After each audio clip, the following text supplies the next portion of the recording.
marka ninka ragga Soomaaliya waxa ku sheegay fadhi ku dir maxkamad taraay ina reer ku tirsatid wax kuma tarayso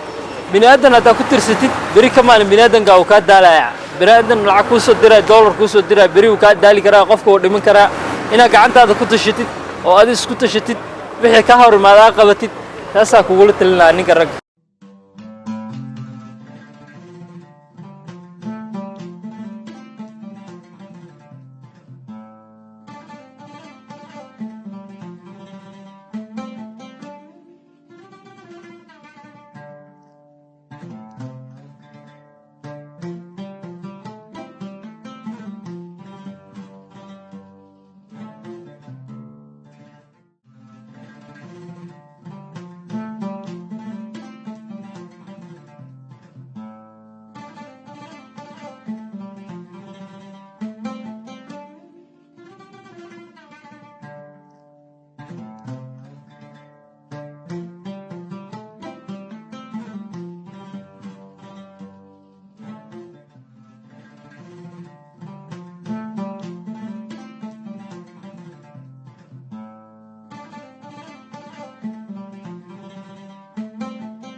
magacayga maxamed cabdullaahi maxamed oo ka shaqeeyo shaqada dawladda hoose oo ka mid ah shaqaalooyinka hagaajinaya nadaafadda ku shaqo leh oo dawladda waxa noogu deeqay shaqadan Uhuru Kenyatta shaqada marka hadda waxaan joognaa muddo 2 bilood hadda ku dhawaad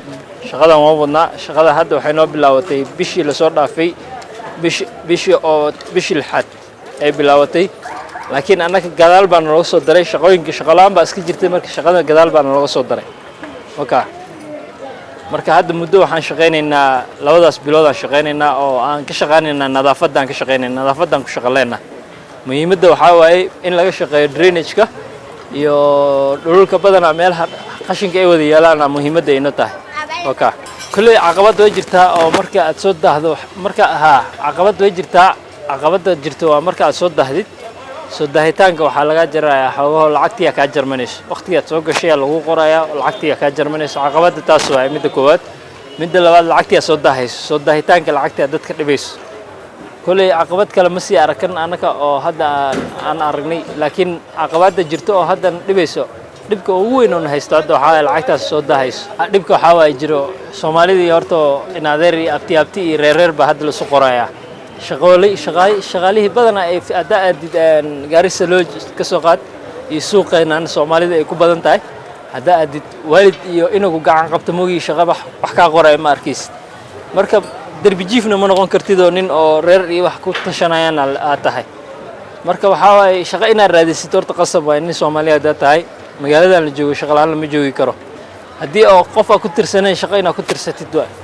marka aniga iska wareegay waxa maqlay warqadaha la qaybinayo oo shaqooyin baa jira lagu dhahay meesha chiefka dadka lagu qoray lagu dhahay meeshaan diiwaan geli hal qof oo Soomaali uma tagin laakiin Soomaali kaliya marka arko shaqadan waa iska adkaysta oo ruux kale oo moraal ku sii waad u baahan tahay Soomaaliya badan aad arag laakiin Soomaalida waxa ku dhiirigelin lahaa inay meel walba galaan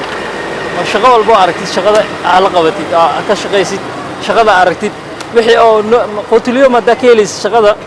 taasa muhiimadda ay tahay qotuliyomkiga u soo raasiday shaqada macnaha marka hadda shaqada muhiimaddeeda waxa waaye inaan wax yar meel ka dhigto ana ka sii shaqaysto inta jaamacadda ay ka bilaabanayso corona ana saameysay coronada say u soo gashay shaqaalooyinkii dhan way istaageen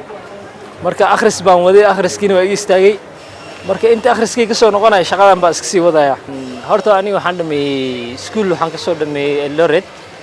primary isyoolo baan ka soo akhristay secondary na waa soo dhameeyay Eldoret baan ka soo dhameeyay jaamacadda hadda waxaan akhrisanay electrical engineering waxa iga yar istaagay corona naga yar istaajisay marka adigoo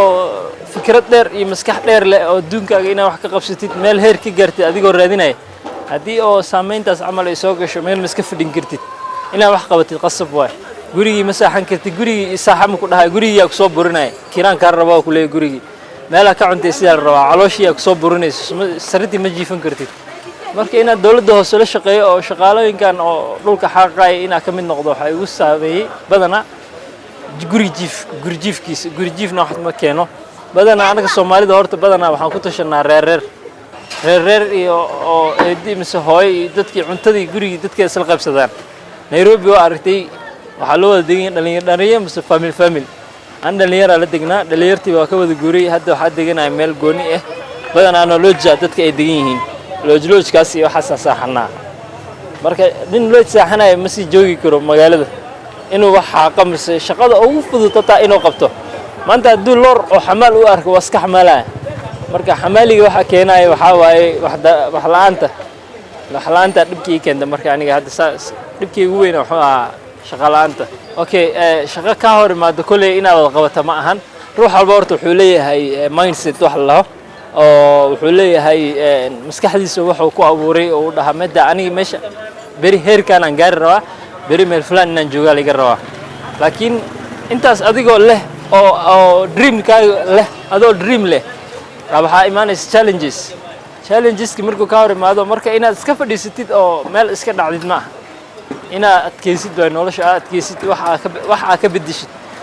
situationka ku jirto situationka inaad wax ka bedishid waa loo baahan yahay marka inaad wax ka bedelo waxa iga tusisay inaad shaqada hata kaazim taani dadka wax la xaqaya oo mutaarada waxa lahaa drainage xaqayno dhulkaan xaqayno hadda arkaysin dadka hadda goonay dadkaan la shaqeynaa dadkaan ma wada shaqeynaa maalin walbana waa la shaqeeyaa wax Soomaaliyo kale ma arag Soomaali dhankaas silii waa ku arkay laakiin dhankaan hadda dhankan koro kuma arag kulay shaqadan koro waa shaqeynay shaqooyinka badana damayn baa la sugeeyaa shaqaala markii la qoray shaqada fiican oo dhan damayn lagu geenayaa aan waalidkay kulay meeshan hadda ma joogo waa ka yar fog yahay laakiin waxa shaqooyinka soo qabtay waxa kamid ah shaqooyin carooyinkan oo laga shaqeeyo carooyinka kulay mid baa qoonsaday oo meesha buuq u yarageliyay buuqaas laga soo yartay marka hadda inta ka hor waa shaqeynay petrol station waa ka soo shaqeeyay oo saliid gaaska laga gadayo kulay experience shaqo waa leeyahay okay aan meel walba hadda shaqo waa raadiyay luuq aan gelin ma lahan inta tan aan soo gelin oo midda ugu dambeysay ay noqotay tan midda ugu dambeysay markay igu noqonayso shaqooyin kale oo dhan waa soo raadiyay marka waxay noqotay shaqooyinkii waxay noqotay horta oo faraq qabiil baa soo dhaxgalay reer baa soo galay ina hebel ma tahay ayaa taalo weydiinaya shaqada koow horta ta soo gashid reerkee tahay qabiilkee ka dhalatay qoloma tahay waa lagu weydiinaya midda koowaad marka midaas marka arkay musuqmaasuqaas oo dhan inay soo galay shaqooyinkii marka shaqada ugu dambeysay qabanaysid waa qabanay meesha ugu dambeysay ka hor imaado waa qabanaysaa shaqo marka ayade marka shaqalaanta dhibka waxa keenaysa Kenyadan hadda aan joogno iyo meel adduunka aad tagtid waxa dhibka oo shaqada keenaya waxa waaye reer faraq qabiil yaa tahay damiin moodata damiinka yaa waaye damiin hata dakeysatid ruux waalidkaada aa keensatid ma la garanayo la leeyahay qofkan maxaa yeelay qabiil fulaan qabiil hebel waa lagu leeyahay faraq qabiilka badana horta laga daayo haddii aan Soomaali nahay faraq qabiilka iska joojino dhalinyarta Soomaalida wiilkan banaanka jooga iyo wiilka dhashay isku mid way kale ruux waalid baa wada dhalay marka shaqada aan iska wada qorno wiilasha dhalinyarta oo shaqo la'aanta aan gacan qabanno dhaxdeeya laga bixin koow marka bilaabay shaqadan waxa shaqaalooyin Soomaalida badana jidka hor imaado waraadha shaqada maxaa kugu galifay kulay mid takor way taas adoomeeda naftirkeeda hadda aan shaqeyno markii jidka iska hor imaano xilin taas Soomaaliga fiiri shaqadan qabanay marka taas challenge ka yaray laakiin aniga dhig uma taago in uma fiiriyo shaqadeeda iska wata dhalinyarta Soomaalida waxa ku dhiirigelinaya inay shaqeystaan shaqa sharaf leh noloshiina laga shaqeysto horta way fiican tahay ila nin ku tashatid walaalka mise adeerka mise eedada mise reerkaaga oo joogan dibadda mise meel walba joogan mise Kenyadan hata kula joogo nin baa subaxii ka caaya oo ki kaleetii ugu kor ka caaya adigoo jiifo cunto ku keenaya marka cuntada ma ku dhidhimaysaa maya marka waxaan jeclaan lahaa ninka ragga inuu shaqeysto Soomaalida horta waxaan ugu leedanaa waxaan la jiljilaacan nahay dhalinyarta Soomaalida jiljilaac waxa keenay waxa waay meel lagu marka hadda oo kale kaazim taani haddii lagu wada arki lahaa Soomaali 3 qof 4 qof Soomaali way shaqeystaa leela hadda waxaan leeyahay Soomaali ma shaqeysato marka midaas inaan bedelaan jeclaan lahaa fikradaas inay ka bedelaan dadkaan aan la deganahay hadda wadankan Kenya joogno wadan shisheeyaan ku nahay wadan waxa way marti badan ay dadka ku yihiin anaga waa ku akhristay waa ku noolaa laakiin ina isbahaysano oo shaqo walba aan qabanno bedelka nin qof ku tashanay qofku wuu dhiman karaa abtiga eedada hooyada ruux ay haataba aad ku tashanaysid way dhiman kartaa qofkaas qofka waa qof dhiman karo marka inaad isku tashatid gacantaada qabatid shaqo ka hor imaada qabatay jeclaan lahaa ninka ragga Soomaaliya saas u sheegi lahaa